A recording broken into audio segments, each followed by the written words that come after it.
కడప జిల్లా బద్వేలులో ఎన్జీఓ కాలనీలో ఎమ్మెల్యే కార్యాలయంలో ఈ నెల 9వ తేదీన జరగబోయే అన్నదాత పోరు కార్యక్రమానికి సంబంధించిన పోస్టర్ విడుదల చేశారు.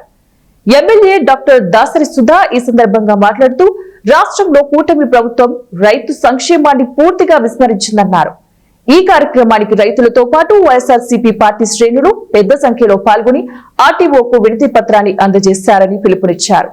కార్యక్రమంలో వైఎస్ఆర్సీపీ రాష్ట్ర కార్యదర్శి Gurumohan, municipal chairman Raj Gopal Reddy, municipal vice chairman Venkata Sai Krishna, Gopalaswamy, booth convener రాష్ట్ర ప్రధాన కార్యదర్శి యద్దారెడ్డి, సగర విభాగ రాష్ట్ర అధ్యక్షులు బంగారు సిరయ్య తదితరులు పాల్గొన్నారు. నెలల కాలంలో వాళ్ళు సాధించిన పురోగతి ఏంటంటే రాష్ట్రానికి 2 లక్షల కోట్ల అప్పు తీసుకురావడమే వాళ్ళు తీసుకొచ్చింది. ఈ 2 లక్షల కోట్లు తెచ్చారు, ఏం చేశారు, ఏంటి దానికి ఎంతమందికి ఎలాంటి మేలు చేశారో మనకు తెలియదు.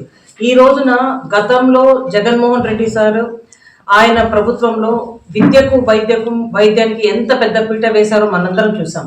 ఈ రోజు చూస్తే కన్నా ఎక్కడ చూసినా కూడా అసలు ఈ మెడికల్ కాలేజెస్ ఇష్యూనే తీసుకోండి. ఈ మనము 2014-19లో టీడీపీ గవర్నమెంట్ ఆ రోజు అధికారంలో ఉండింది. అప్పుడు సెంటర్లో కూడా వాళ్ళు బీజేపీ అలయన్స్లో ఉన్నారు. మొత్తం కంట్రీ వైడ్ 82 మెడికల్ కాలేజెస్కి ఆ రోజు ఆ గవర్నమెంట్, సెంట్రల్ గవర్నమెంట్ ప్రోత్సాహకాలు ఇస్తే మన స్టేట్ గవర్నమెంట్లో ఇదే చంద్రబాబు నాయుడు గారు ఒక్క మెడికల్ కాలేజ్ కూడా తెచ్చుకోలేకపోయారు. దట్ షోస్ వాళ్ళ ప్రజలపై, పేద ప్రజల పట్ల వాళ్ళకున్న కమిట్మెంట్ ఏంటి అన్నది అర్థమవుతుంది. ఎంతసేపు ప్రైవేట్ విద్యను, ప్రైవేట్ హాస్పిటల్స్ని ఎంకరేజ్ చేయటమే సరిపోతుంది. ఒక గవర్నమెంట్ మెడికల్ కాలేజ్ వస్తే ఎంతమంది ఆ ఏరియాలో ఉండే వాళ్లకు టెర్షరీ మెడికల్ కేర్ అందడము, అదేవిధంగా కొంతమంది పేద విద్యార్థులు ఎవరైతే ఉన్నత చదువులు అభ్యసించాలనుకుంటారో వాళ్ళందరికీ కూడా గవర్నమెంట్ తరఫున ఒక మెడికల్ కాలేజ్లో సీట్ రావటం అన్నది వాళ్ళ జీవితాల్లో ఎలాంటి మార్పు వస్తుంది, వాళ్ళ ద్వారా ఎంతమంది జీవితాల్లో మార్పు వస్తుంది. అలాంటి ప్రోత్సాహకాలు ఇవ్వాల్సిన బాధ్యత గవర్నమెంట్ది. కంట్రీ వైడ్ 82 మెడికల్ కాలేజెస్ తెచ్చుకుంటే వాళ్ళు అలయన్స్లో ఉండి కూడా ఒక్క మెడికల్ కాలేజ్ తెచ్చుకోలేదు వాళ్ళు. అదే మనము 19 నుంచి 24కి మెడికల్ కాలేజ్ 17 మెడికల్ కాలేజెస్కి పర్మిషన్ తెచ్చుకొని 5 మెడికల్ కాలేజెస్ ఆల్రెడీ రన్నింగ్లో తెస్తే వీళ్ళు అధికారంలోకి వచ్చి రాగానే మాకు మెడికల్ సీట్లు వద్దని రాసిచ్చిన గనులు ఈ గవర్నమెంట్ వాళ్ళు. మేము రన్ చేయలేమని రాసిచ్చారు.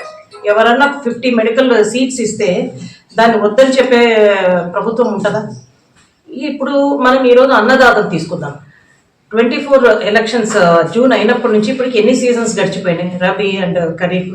ఇప్పుడు వాళ్ళకి ఆ రోజు మన ప్రభుత్వంలో ఉన్నప్పుడు 6,000 సెంట్రల్ గవర్నమెంట్ ఇచ్చేదానికి అదనంగా మరి 7,500 వేసి జగన్మోహన్ రెడ్డి సార్ 13,500 ఇస్తుంటే సెంట్రల్ గవర్నమెంట్ ఇచ్చే 6,000 కాక నేను అదనంగా 20,000 ఇస్తాను